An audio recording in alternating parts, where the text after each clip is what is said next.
From claims of healings and visions to the world's most inexplicable events, whether you're a believer or a skeptic, the truth is always worth the hunt. EWTN Radio presents The Miracle Hunter with Michael O'Neill.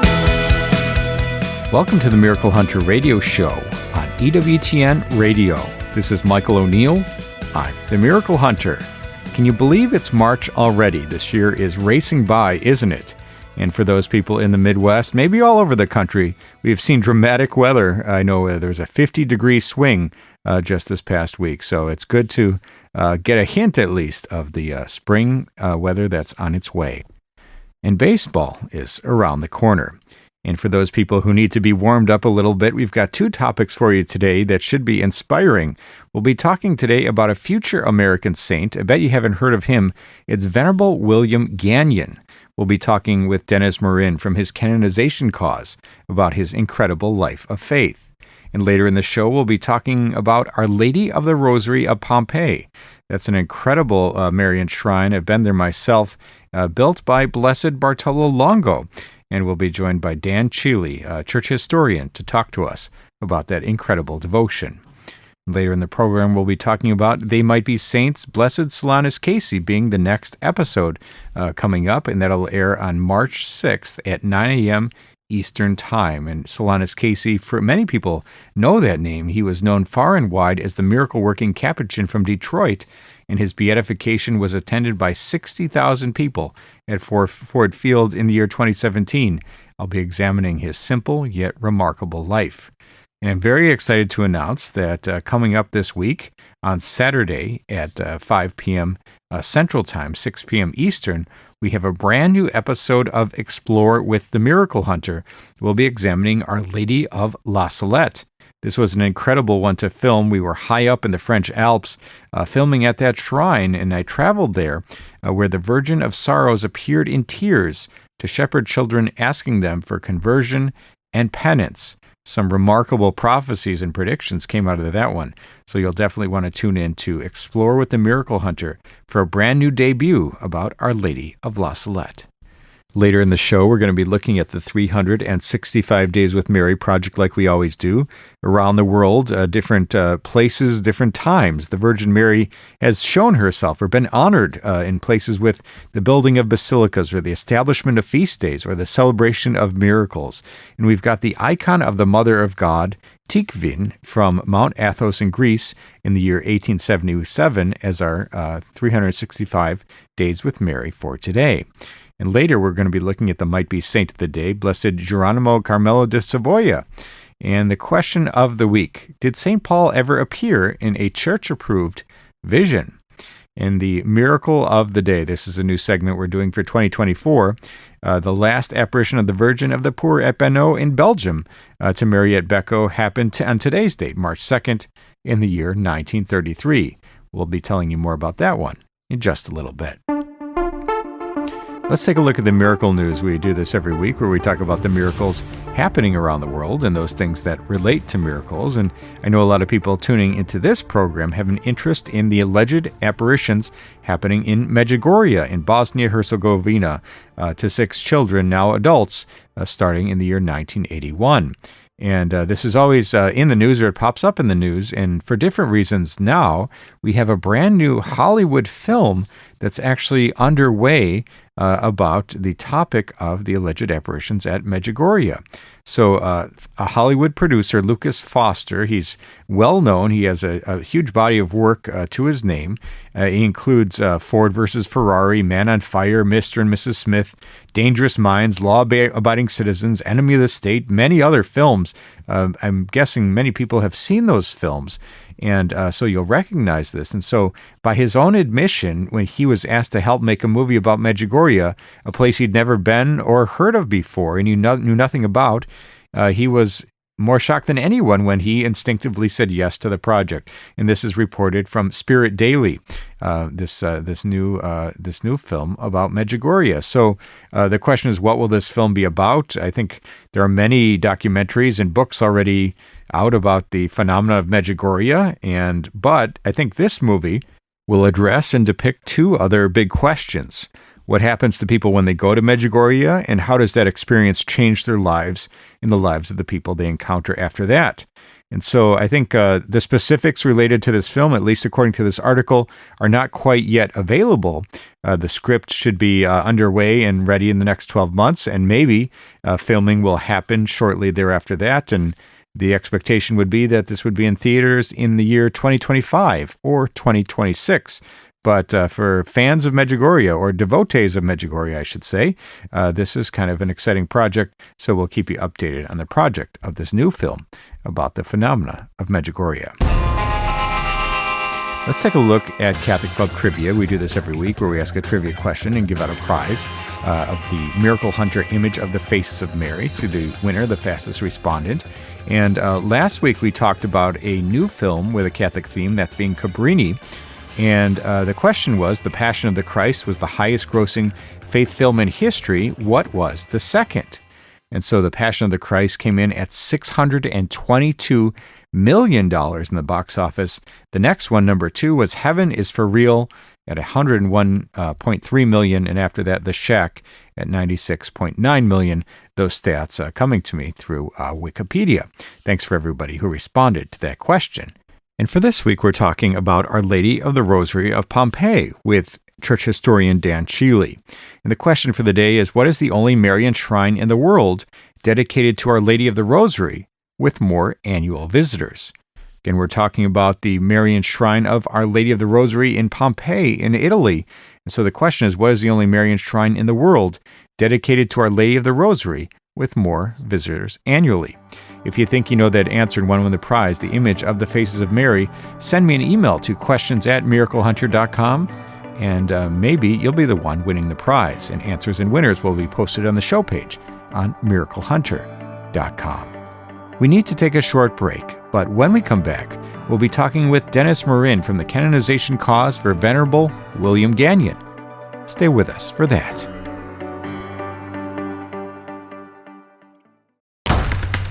Now, back to the Miracle Hunter on EWTN.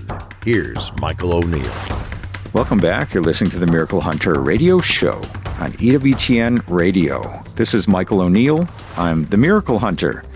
People know on this show we love talking about saints and future saints at that, and future American saints, or those who have lived in the United States. And perhaps there are 24 venerables and blesseds before they have their miracles and before they're declared saints. And we have, in my book, They Might Be Saints, and my television show, They Might Be Saints, we feature these people who have lived in the United States and who have modeled for us a life of holiness. And there's one that many people have not heard the name of. His name is Venerable William Gagnon, and we might consider him to be a missionary of mercy in the Vietnam War. And we're so excited today to welcome back to the program Denis Morin. He's the former vice postulator for William Gagnon. So welcome back to the show, Denis. Yes, thank you. Thank you for offering me the opportunity of talking about him. Now, it's a great he's a great future saint to get to know, and I think that he grew up and immigrated into New Hampshire. Talk about his early life, being the third of 12 children, and the deep faith that he showed from a young age. He has some Quebec roots. I mean, his parents were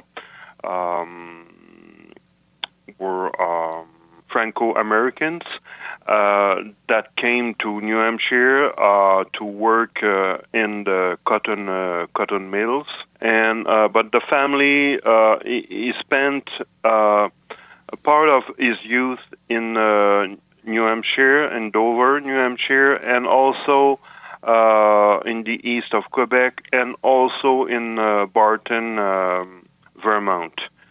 So he was from a very modest family, and he has to work with his father and also with his eldest brother in the mills too. So, and he knew he was a good worker, and he knew to work patiently from the down from sunrise to sunset. So yes, and at the beginning of the 30s, he considered the possibility of becoming religious, a brother. So he entered in 1932 in the Order of Saint John of God. And what attracted him to this order of the 16th century Spaniard? What drew him to that? It's to take care. The aim of that order is to relieve the suffering people, either poor or either sick person in hospital or in refuge facilities. So he had the will to help people around him. And, so the charity, the virtue of charity was always there in his art. Wonderful. And from what I understand, he had started down that path to become enter religious life, but his father was injured and he had to be called back home to help out with his family. True. Indeed, he entered in 1930. He did his postulate. His father was injured, and he had to come back at home to take care of his brother and sisters, and to work at the mill to help the family. And and when his father was better, had recovered, he returned to Montreal to re-enter the order in 1932. And what were the circumstances under which he ended up volunteering to go to Vietnam? I know he had a lifelong desire to be a missionary. How did this all transpire? He was happy to work in Montreal in the hospital, Our Lady of Mercy Hospital, but as a young man, he had the dream to devote himself to elsewhere. So it was a kind of a dream, especially in the. We must remember that in the 30s, 40s, and 50s, there were a lot of people from the province of Quebec, and also from France or from Spain or from Ireland, who left their country to do some missionary apostolate elsewhere.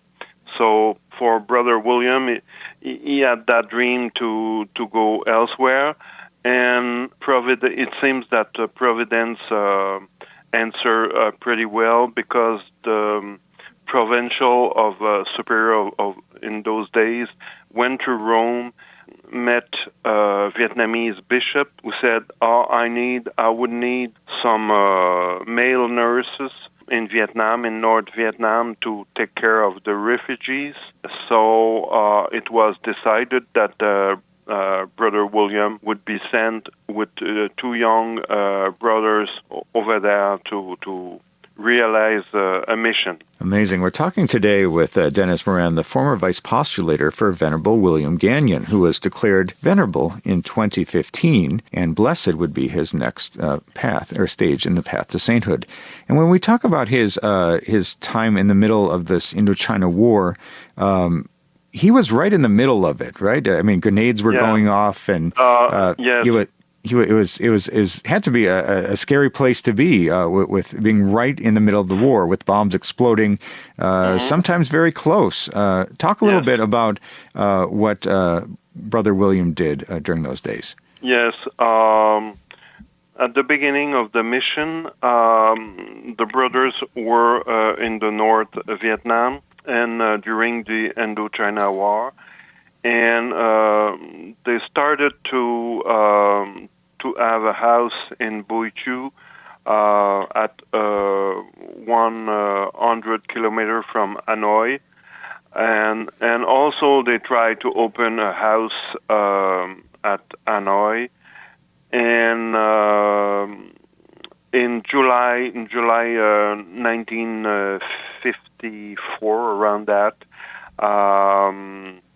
the communists took the north part, so they had to the brothers had to go south. So so they went south with all the refugees. It seems that it was about 1 million of refugees who flew from North to South Vietnam to escape the communist invasion. So with the help of the Redemptorist Fathers and also with the help of the Catholic services directed by Monsignor Arnett, they decided to establish in 1956 near Saigon at Hanoi. And Hanoi in Vietnamese means the Valley of the Deer, so it was in the jungle.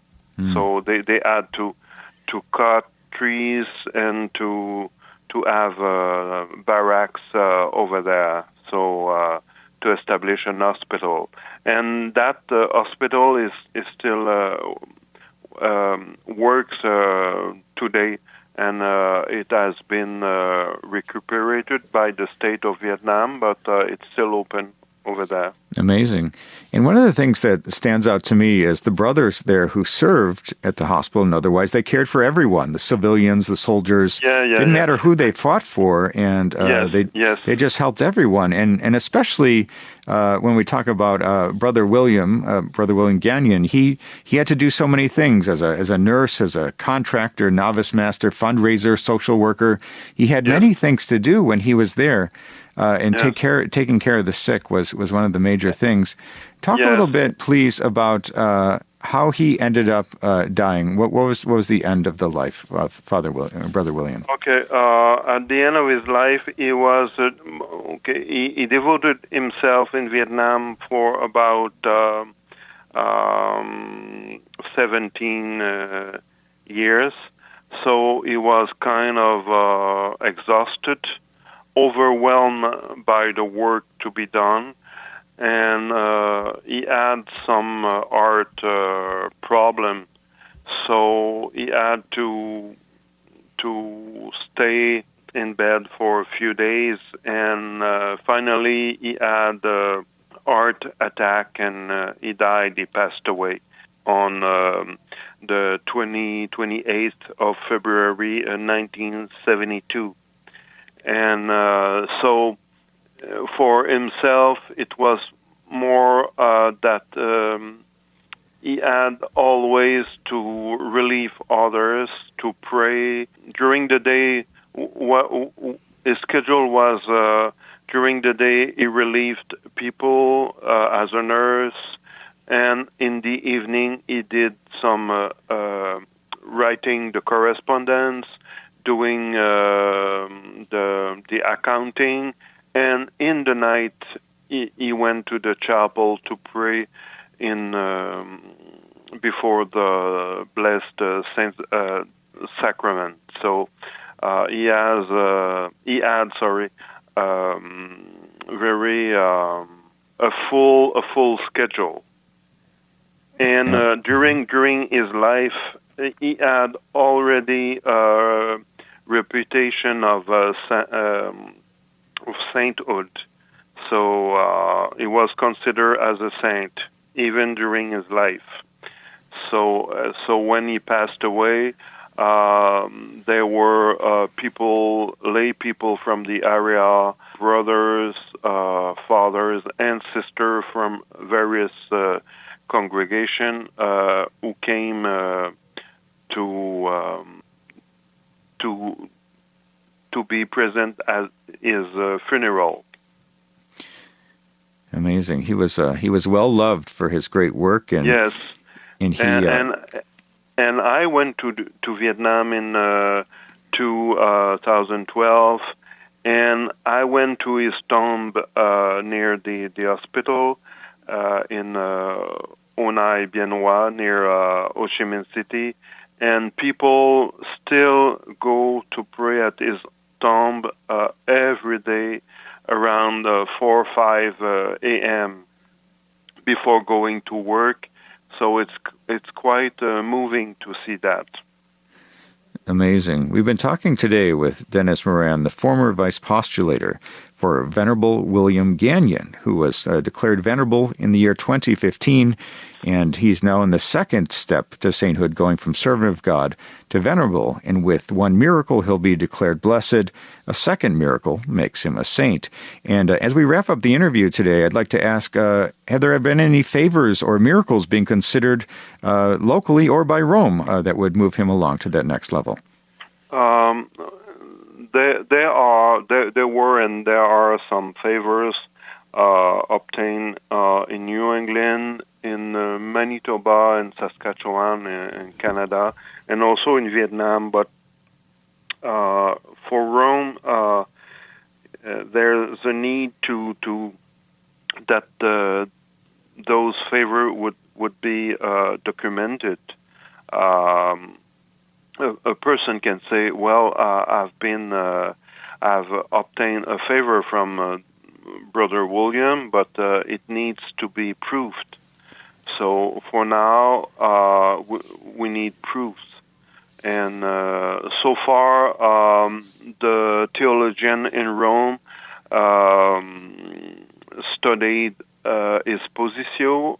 Positio is a kind of a dossier in which there is the inquiry and the biography, and also a document about how he lived heroically the Christian virtues. And so after that study, the congregation for the saints decided to give him the title of Venerable. So it's kind of it's like a little bit like the Olympic Games. I mean, to receive the venerability, decree of venerability, it's like receiving the bronze medal. So, and there's a need for one miracle to be declared blessed, and another one to be declared saint. Absolutely. Yeah, we'll be praying that he moves along the path to sainthood. Is there a website or another place that people can go to learn more about Venerable William Gagnon or his canonization cause? The people can go online to look for Hospitaller Order of Saint John of God.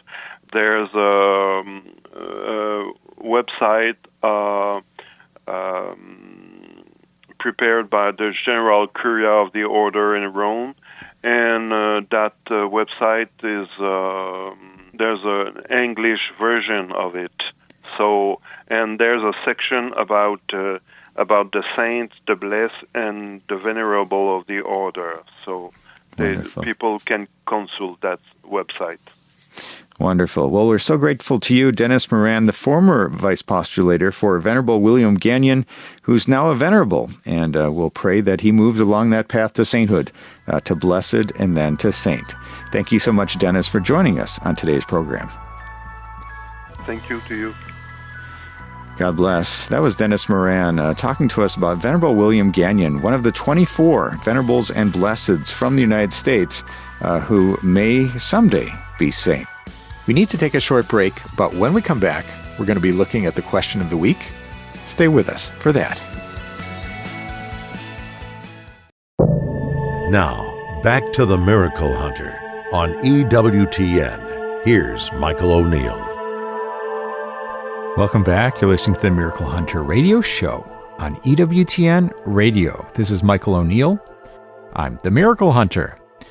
Hey everyone, I love getting your questions. People write in from around the world with questions about miracles happening in today's world and those that have happened centuries ago. And I love getting questions in my email inbox, but I also like answering questions as part of a question and answer session for a speaking engagement. So I usually speak about 20 times a year at parishes and shrines and Catholic events, and I speak for about 45 minutes, and then I open it up for questions. And that can go between 15, 20, 30 minutes or more, hearing what people have to say, their questions about miracles. And I do my best to answer them. And I've been speaking a lot about Eucharistic miracles. That seems to be the primary topic that I'm speaking about these days. I think during this time of Eucharistic revival, parishes are looking for content related to the Eucharist. And so Eucharistic miracles is a captivating topic. So if you're interested in having me speak at your parish, you can go to my website, miraclehunter.com, and click on the contact tab and send me a message. And maybe I'll be speaking in a city near you. And for this week's question, it's a good one, and it's one I've never gotten before, which are always fun ones for me, ones that I've never heard before. And this one is from Heather in New York. She says, "Hello, Miracle Hunter. I'm looking to learn if St. Paul the Apostle ever appeared in any apparitions, private revelations, either church investigated or church approved. Was he at Einsiedeln, or has he appeared to any saints or otherwise? Thank you." It's from Heather in New York. So thank you, Heather, for your question. It's a great one. And I've studied apparitions of the Virgin Mary and saints for many, many years now, and I've never heard of a single case of an apparition of St. Paul that's been investigated and approved by the Church, even one from ancient times, perhaps, or earlier times where we don't see the full Church investigation.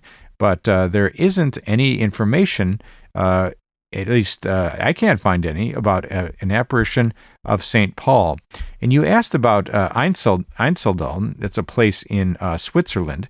And in that case, the Virgin Mary appeared, and she appeared with a number of other saints, including St. Michael the Archangel and St. Peter, St. Conrad. There were others who were there according to that tradition. But there was, and we saw St. Peter, St. Matthew, Mark, Luke, and John, St. Gregory, St. Augustine, and St. Ambrose. So there were quite a few saints at that apparition in the year 934, but St. Paul wasn't amongst that group, at least according to the report. So thanks for your great question, Heather. And for more information on Einsiedeln, you can go to my website, miraclehunter.com. But fascinating. We see this apparitions of people like Padre Pio many times throughout history, St. Joseph, for example, a few times, but none of St. Paul. So great question. Thanks so much, Heather. And if you have a question for a Miracle Hunter, you can send me an email to questions@miraclehunter.com, and maybe I'll be answering your question on the air next week. Let's take a look at the 365 Days with Mary project. We do this every week where we look at the day's date and try to find somewhere in the world a Marian devotion that lines up exactly to that date. And believe it or not, we all know Fatima, May 13th, or Lourdes, February 11th, or Guadalupe, December 12th, but there's a different Marian devotion that's lining up to each and every day of the calendar year from somewhere in the world. And for today's date, March 2nd, we have the icon of the Mother of God, Tikvin, from Mount Athos in Greece in the year 1877. The story goes that on March 2nd, 1877, or March 17th on the old calendar, 7 monks remained in the church after their prayers. They were astonished to see tears flowing from the right eye of this icon and collecting on the frame. When a single large tear came from the left eye, the monks wiped the tears from the icon's face. They left the church and locked the doors behind them, and 3 hours later, they returned for Vespers and saw traces of the tears on the icon and a single tear in the left eye. Again, they wiped the tears from the icon, but the tears did not reappear, and the monks reestablished an annual commemoration for March 2nd to celebrate the icon of the Mother of God, Tikvin, on Mount Athos in Greece. For more information on this fascinating devotion, or any of the hundreds of other Marian devotions from around the world, you can go to 365dayswithmary.com. You can join the Facebook page and join any of the 10,000 followers who get a daily title of Mary in their Facebook page, or you can download the free app from the Apple App Store called 365 Days with Mary, Marian Calendar. Let's take a look at the Miracle of the Day. This is a new segment we've been doing on the Miracle Hunter Show, and starting in 2024. And similar to some of the other items we like to mention, we find something that lines up exactly to the calendar date, so a miracle happening sometime in the history of the world. And for today's date, March 2nd, we have an event which happened in the year 1933, which was the final vision of the Virgin of the Poor at Banu in Belgium. And in that final vision, the Virgin Mary signed off saying, "I am the mother of the Savior, mother of God. Pray much. Adieu." And Mariette Beko, the visionary, said, "Adieu until we meet in God." And for those people who aren't familiar with this vision, we did an episode of Explore with the Miracle Hunter on this. And the story is that in a garden behind the Beko's family cottage, the Blessed Mother is said to have appeared to Mariette Beko at the age of 11, 8 different times. And she called herself the Virgin of the Poor.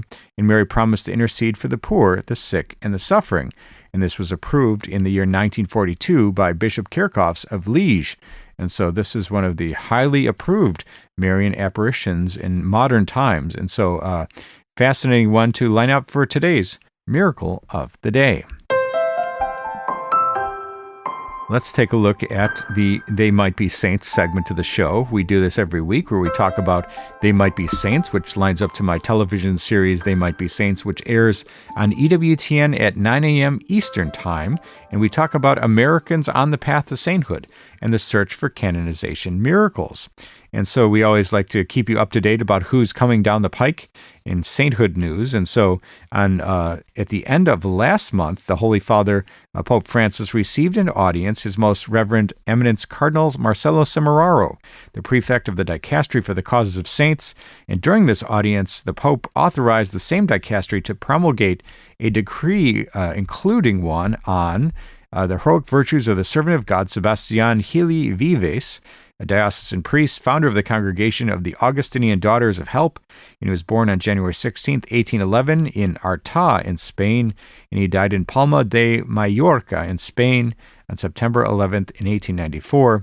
And again, he's a diocesan priest, founder of the Congregation for the Augustinian Daughters of Help, and he dedicated his priestly life in a particular way to the benefit of abandoned childhoods, and to the attention towards children was added that for the sick, and he dedicated a lot of time to prayer, which he drew nourishment to do good. He cared about the condition of women in an era in which women were subject to much discrimination.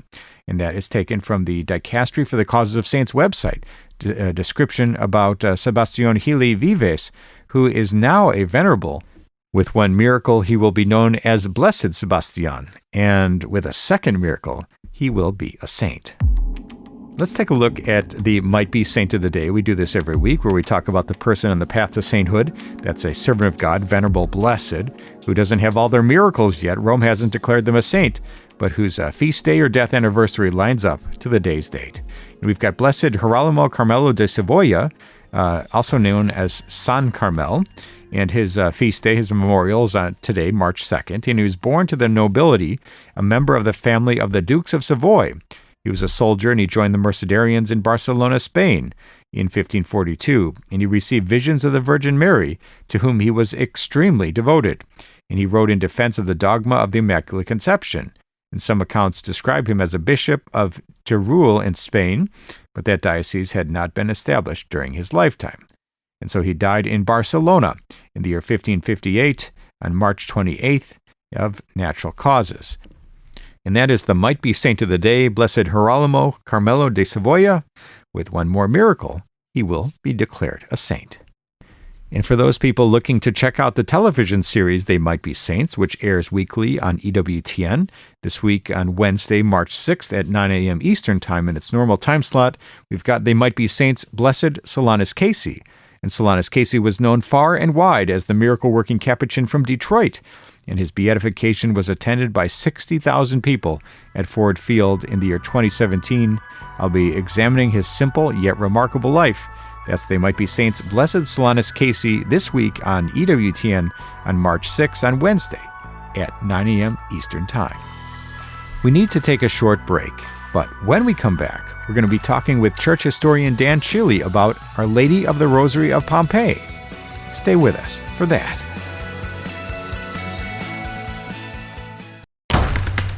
Now, back to the Miracle Hunter on EWTN. Here's Michael O'Neill. Welcome back. You're listening to the Miracle Hunter radio show on EWTN Radio. This is Michael O'Neill. I'm the Miracle Hunter. People who tune into my program Explore with the Miracle Hunter on EWTN at 6 p.m. Eastern Time on Saturdays know that we've got a new season going right now. And the latest episode that's coming out tonight is Explore with the Miracle Hunter Pompeii. I'll be taking a trip to the famed ruins of Pompeii, where I'll explore the life's work of Blessed Bartolo Longo. He started as a satanic priest, and he ended up being the apostle of the Rosary, in the words of John Paul II at his beatification. So check that one out. That'll be tonight at 6 p.m. Eastern Time.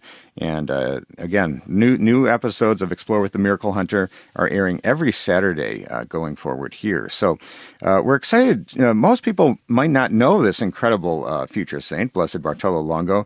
He had quite a journey. And joining us today to talk about this future saint is Dan Chile, church historian. Welcome back to the program today, Dan. It's always good to be with you, Michael. It's great to have you back, and I think that a lot of people don't know, this incredible journey of Bartolo Longo, who ostensibly is one of the great promoters of the Rosary in history, but he wasn't so Catholic at some point in his life. Talk about sort of the road that Bartolo traveled in his life. First of all, his history is pretty contemporary, and it's very contemporary. Speaks to modern situations like very few others. He only died in 1926, so his memory is still around there in Pompeii. There are still people around who actually knew him. And he is kind of the patron of a lot of things. He's a patron against depression. He's a patron against Satanism. This guy came from a decent Catholic family. He went off to college in the midst of a period of great turmoil in Italy. And everything was in a great, great ferment. The church and all tradition was regarded as being, by the intelligentsia, as being something stupid and something out of touch. Bartolo Longo got very much involved with the kind of what we would call today left-wing movements and also cults. And so what he got involved with was all sorts of kind of first spiritualist cults, summoning up spirits and, communicating with the world beyond through seances and that kind of thing. And it went downhill from there, actually. Where you could get the best experiences, people thought, was actually to join like little covens, little groups that would actually invoke and worship Satan. And he got involved with both feet and both hands. It's interesting. If you see pictures of him during that period of time, he's got kind of almost a Rasputin-like appearance, kind of beady eyes, and kind of this diabolic type beard. He patterned himself after the devil.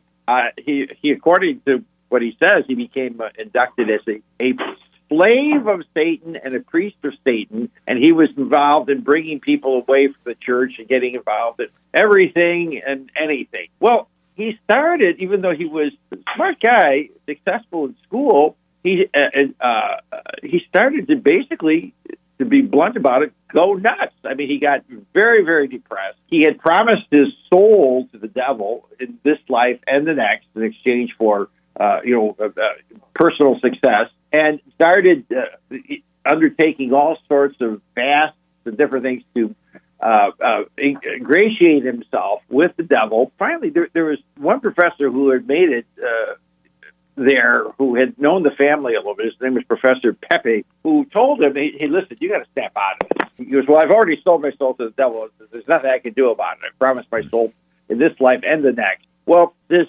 Professor Pepe really went above and beyond the call of duty and friendship. He got him matched up to meet a very intelligent Dominican priest. Well, ultimately, he was able to return to the church thanks to Professor Pepe and this Dominican priest, but he still was tortured by fear because he had promised his soul to the devil. And he kept hearing sort of voices telling him, there's nothing you can do. I mean, you're gone. You belong to me. You're my property, and I'll always get you. The priest recommended to Longo that he commit himself to the Rosary. That the Rosary is something that the devil fears and that the devil never had one instant of power over the Blessed Virgin, and that's the one that would save him. And so Longo began to start praying the rosary, and it worked. It worked, almost like a charm for him, in the sense that the depression subsided. His fears subsided. He felt the rush of fervor and enthusiasm, and of course, great gratitude to the Blessed Virgin for saving him from this. And he ended up becoming a real apostle of the Rosary, and also someone who was interested in the plight of the poor. The people in the area of, some of the areas of Naples were, you talk about dirt poor. If there's anything below dirt poor, that's what they were. Totally ignorant about, even though it's a Catholic country with, churches all over the place and church bells and feasts, but they didn't understand a thing. He asked one of the people, he had a client that was a wealthy, he ended up becoming a lawyer. He had a client that was a wealthy countess, and she had some property and tenants, and he was just amazed by what bad shape these people were in. And he mentioned to one of them, well, don't you believe in God? He said, well, I heard there was maybe 3 of them, but I heard that one of them died. That's how ignorant they were. So he really felt that we got to set up systems to both help these people and give them the true faith and make sure that they learn the catechism, because if there's no catechism, there's no faith. They don't know what they believe. They start like me, he said, they start believing in anything. They start believing in whatever it might be, some pagan idol or some witchcraft or, other nonsense like that. So he, with the actual help of this very wealthy client that he had, a widow, he really started conducting all sorts of catechetical and help, physical help for people, and he wanted to build a shrine in one of the churches there in the area of Pompeii. And Pompeii was not like it is today. Pompeii was basically sort of an outland. There were some ruins there. They hadn't been excavated all that well yet, scientifically at all. They had been excavated somewhat, but it was pretty much just an unpoliced area. And so as a result, the poorest of the poor lived there, and it was a pretty rough and dangerous place. But there was a church there, and he wanted to set up an altar honoring Our Lady of the Rosary. And a nun that he had gotten in contact with, so I've got a perfect picture for this. I've got a picture that you can use. And the nun was so nice and so enthusiastic that Longo didn't want to refuse her. But the nun didn't have any money, but she had seen the picture in a secondhand store, old picture, and they brought it over to Longo to install in a church, and the picture was pretty much a wreck. It was slopped up. It was filled with wormholes.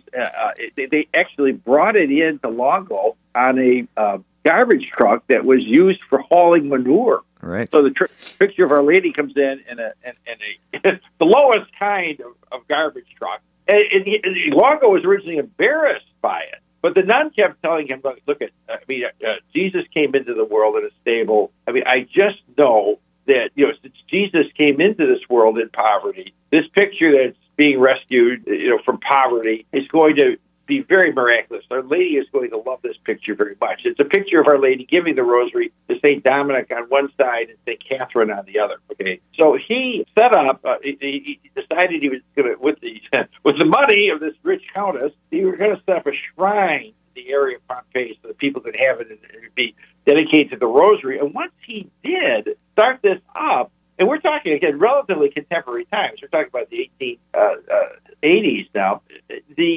All sorts of miracles began to be reported. What the nun said was true.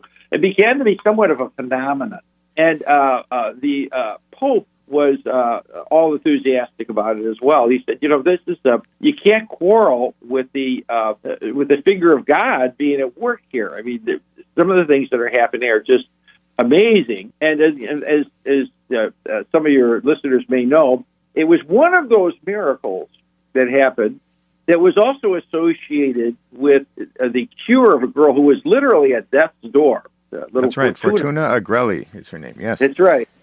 Our Lady actually appeared to her before she was cured, and Our Lady said, if you say 3 novenas, where you say the rosary every day for that days 3 times, so in other words, for 27 days, and then in gratitude for what you're asking for, because I will grant it, another 3 days of novena. So this is a 54-day novena. I will honor. I will make sure that my son attends to those prayers. So it's called the infallible novena, or the unbreakable novena, and that began to be spreading like wildfire among the people. So ultimately, a magnificent shrine was built, all raised by private funds. Now, have you been to the shrine, Dan? Oh yeah, I've been there a couple of times. It's very impressive. It's not really far. It's in what's called New Pompeii. It's not far really from where the old Pompeii is, where the excavations and so forth are, where the tourists also go. But it is really, it stands out. It's got a gigantic bell tower that you can see and hear from far away. And, there's masses going on constantly over there. And it's very, very impressive place. And plus, Longo really wanted a place to be both of spiritual and personal help to people. So he set up orphanages there. They still exist. He kind of ended up being sort of like a lay version of, in America, our Father Flanagan, who started a home for orphan boys, the famous Boys Town. Well, Longo, with the aid of the Countess de Fusco, started first a home for boys, then for boys whose parents were in jail, so he was really looking for the down and outers, and then ultimately for girls too. And another thing about Longo, something interesting, is he's also a good patron for people who are the victims of gossip. Because, unfortunately, and I'm half Italian, unfortunately, one of the national problems by people is that we have a tendency to gossip. We always think that, if something is, nothing is as it appears. We're always skeptical. Hey, this is the country that gave, from which the mafia arose, okay? I tend to be skeptical about a lot of things. So ugly rumors about Longo started becoming circulated. Basically, his paisans started saying, hey, he and that countess have got something going. I mean, who's kidding who? I mean, he's the lawyer, he's a rich guy, he's with her all the time. There's funny business going on here. Okay, and it got to be a real problem. And so much so that actually Longo didn't know what to do, because he was the victim of gossip. He had done all this holy stuff. So had the Countess. They went to talk with the Pope. Okay, was at the time Pope Leo XIII, and Leo XIII says, "Hey, listen, I can solve the whole thing." And with great Italian realism, he said, "Look, the Countess is a widow. You're not married. Go get married. They don't they don't want to have anything to gossip about." And so they did. So they had a Josephite marriage. They had a celibate marriage, but at least now there was nothing more to gossip about, apparently. But on the other hand, the gossip still started. Creative solution to a problem there from the Pope. We're talking today with Dan Chile, church historian, about Blessed Bartolo Longo and his incredible life and the journey from a satanic priest to married promoter of the Rosary. An incredible journey for Blessed Bartolo Longo, and it's all tied in with Our Lady of Pompeii. People can watch this episode of Explore with the Miracle Hunter Pompeii tonight at 6 p.m. Eastern Time, and it's an incredible life. And I encourage people to check out that shrine. As you say, Dan, it is, for me anyway, it was one of the most beautiful churches I've ever laid eyes on. I think it's absolutely incredible. Yeah, it's beautiful on a lot of levels. There's a lot of side chapels there. It's attached to kind of a different retreat house, conference centers. The belfry is quite beautiful in itself. You can hear the music of the bells all throughout the Valley of Pompeii there, and it's there is a I didn't know really what to expect when I went to see it, and I ended up being very, very impressed. The spiritual good that place has done is very remarkable. And again, later when it was beginning to thrive around the turn of the century in a very wonderful way. The gossip continued. They said, well, he's pocketing the money. Okay. Who's getting, this is the biggest get-rich-quick scheme that anybody's ever seen. And so what Longo then did is he said, okay, I've given it all up. Everything I've got, they did this actually in stages to stop the gossip. I've donated it all to the Holy See. I've donated it all to the Vatican. The Pope will be in charge of this. I get nothing. In fact, he even gave up his own personal bank accounts. It's nothing as far as I'm concerned. Give me a salary, whatever you think is just and publicly known, and then, I'll do, what I want. Our Lady to be honored. That's the only reason why I'm doing this. Our Lady saved my life. Mm-hmm. Our Lady saved my soul through Christ, because bringing me back to safety and bringing me back to her Son. She will do the same to you and anyone else. It's Our Lady that has to be honored. That's what this is all about. I'm trying to help the poor because Our Lady wants me to do that. And he really was a great apostle of the love and power and effectiveness of the Blessed Virgin, so much so that, of course, the greatest Marian devotee in our lifetime, St. John Paul, really wanted to see Bartolo Longo raised to the altars of the church. So St. John Paul beatified Longo in 1980, within 2 years after he became Pope, and actually visited the shrine himself to promote the power of Our Lady's effectiveness in bringing souls to a deep, personal, warm, and loving relationship with Christ, her Son. And it really is a wonderful shrine. It's wonderful to see. It sort of is an oasis in a world that seems to be often going the way of Bartolo Longo before he got his conversion. Our Lady really is the star of the sea, the one that guides our ships on a dark ocean to the port of safety. Absolutely. Wonderful reflections today from Dan Sheely, church historian, about Our Lady of Pompeii and Blessed Bartolo Longo. An incredible story. We encourage people to tune in tonight at 6 p.m.